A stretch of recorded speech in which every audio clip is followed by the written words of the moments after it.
So it's Groundhog Day, February 2nd, 2025, and reporting here from northern Israel. The exchange of hostages for terrorists continues. We had yet another exchange of three Israelis, including Bibas, the father of the Bibas family, among them. His family, of course, has been in the spotlight because not only was he taken hostage, but his wife, Shira, was taken hostage, as well as their two tiny little children.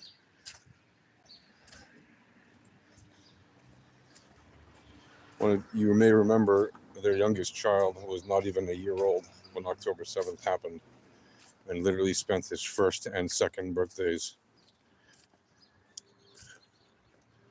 in captivity as a hostage. They have not been heard from since October 7th. Hamas did announce to the general public, to Israel specifically, but to the general public, that they were killed while in captivity. The details were not explained. They told the father sometime at the beginning of 2024, apparently, that they were dead. And what a nightmare it must have been for him to find out that information when he was in captivity, that his wife and two young children were murdered by the same savage beasts that were holding him hostage. And no, I'm not going to give those Hamas people any courtesy for letting him go, because they shouldn't have taken these people in the first place. They shouldn't have launched their terrorist attacks in the first place. They shouldn't have killed and raped and murdered and brutalized and tortured and looted everything that they did, all the people that they harmed and killed on that disgusting, horrible attack against Israel in October 2023. And if they did, in fact, kill those sweet little children, whoever did that, if they're still alive, must pay the price. And if you say, well, what if they were killed by IDF bombs or tank shells or gunfire? Again, the people responsible for taking them and holding them and putting them in harm's way was Hamas and their ilk. Who knows? Maybe they were held by the PIJ or some other group or some United Nations worker. In case you don't know, United Nations workers who worked for the United Nations Relief Works Agency have been found holding hostages, have been known to be holding hostages.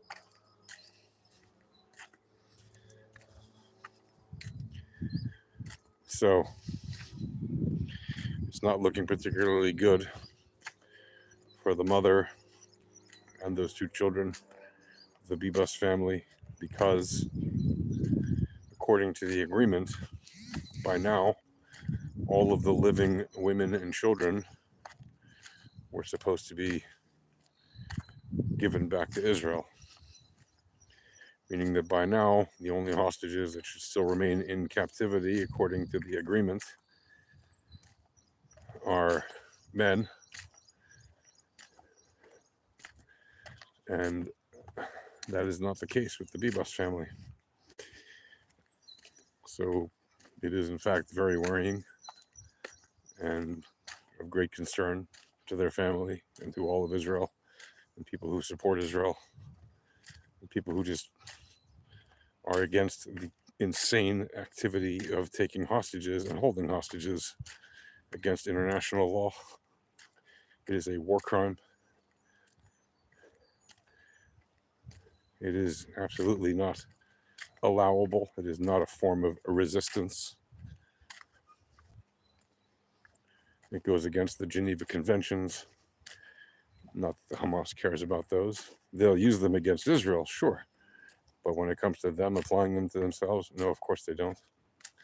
Otherwise, they wouldn't put people in harm's way, and they would fight like men, but they're cowards, so they hide behind women and children. They're the most disgusting people.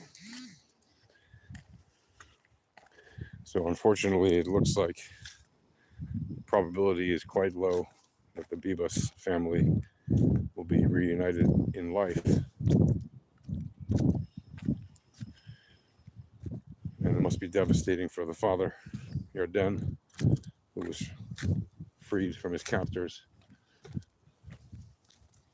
and is now back in Israel. What an utter hell that must be.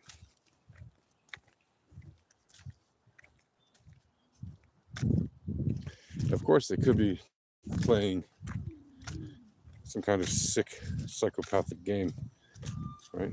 Where they keep them alive and they just keep them in captivity in order to cause more psychological and emotional pain to the Bibas family and greater Israel and the Israeli population, Jewish population that cares about Israel, and population in general that cares about Israel, whether they're Jewish or not.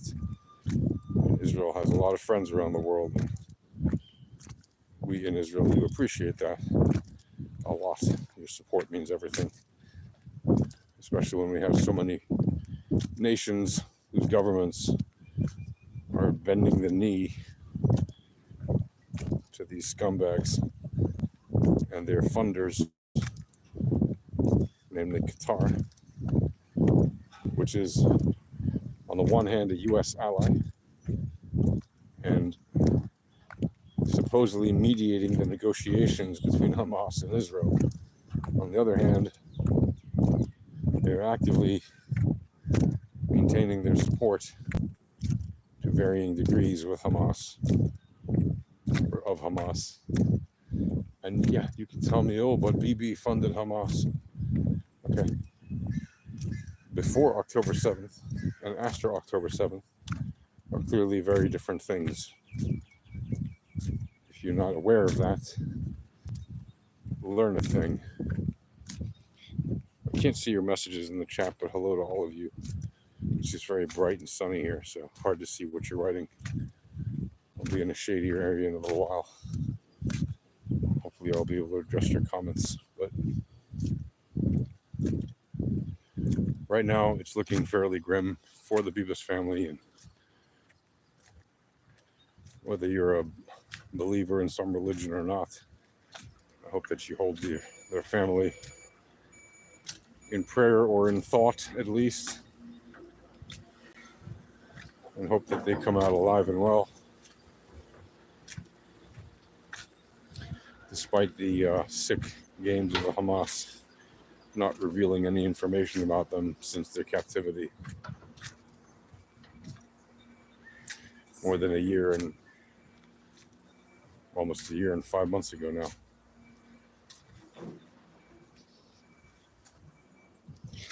It's absolutely sick what people have to deal with there in Israel. We still have hostages there. Still have dozens of hostages being held by Palestinian terrorists.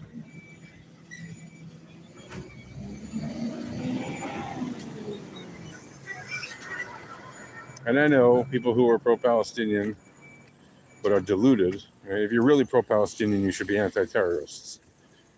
Right? But the ones who are not, the ones who support Hamas and their ilk, will say, well, Israel holds more than 10,000 Palestinians in prison. They're hostages too. No, they're not hostages. They get routine visits other than the ones who've been captured since October 7th, because that obviously changed the game. They don't get visits from the ICRC right now because the Hamas refuses to allow the Red Cross to visit Israeli hostages held by Gaza. So, in an act of reciprocity, Israel has said, well, if you're not allowing the Red Cross to visit the hostages that you hold, then we're not going to allow your prisoners to get visits from the Red Cross. But nevertheless, they get visits from their lawyers, they get visits from their families, they even get visits from their friends. And when I say visits from their families, I mean even conjugal visits. Do you think that's something that they grant to the hostages in Gaza? Obviously not. Right? They're hostages being held in hellish conditions, in tunnels or in who knows where, apartments, but being held like animals and barely getting any food for long periods of time. And when they're released, they're being drugged up so that they're smiling on camera. And they're basically being made to smile before the cameras, even as they stand in front of propaganda posters that say, Nazi Zionism, nonsense like that, when it's in fact the Hamas that are the modern day Islamofascist Nazis. There's no question about that. And so are all of the terrorist groups from the Palestinian side. They hook, line, and sinker believe the same exact Nazi propaganda that Hitler's Third Reich spread against the Jews during World War II and the Holocaust. I mean, literally, they have the same propaganda. Why? Well, because they printed the same books and they keep reprinting them, and that's what they teach their children. So you have many generations already of Nazified propaganda throughout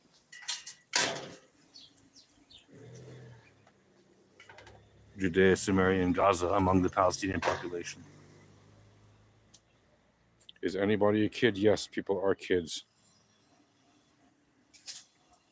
People are definitely kids if they're under the age of 18, and especially when they're little children aged like 2 years old and 4 years old, and they were captured at the ages of like 2 years old or 3 years old and less than 1 year old. Those are kids. And to say that they're not is disgusting. They're young children. Anyway, hope for peace and a resolution to this stupid war sooner rather than later. Shalom.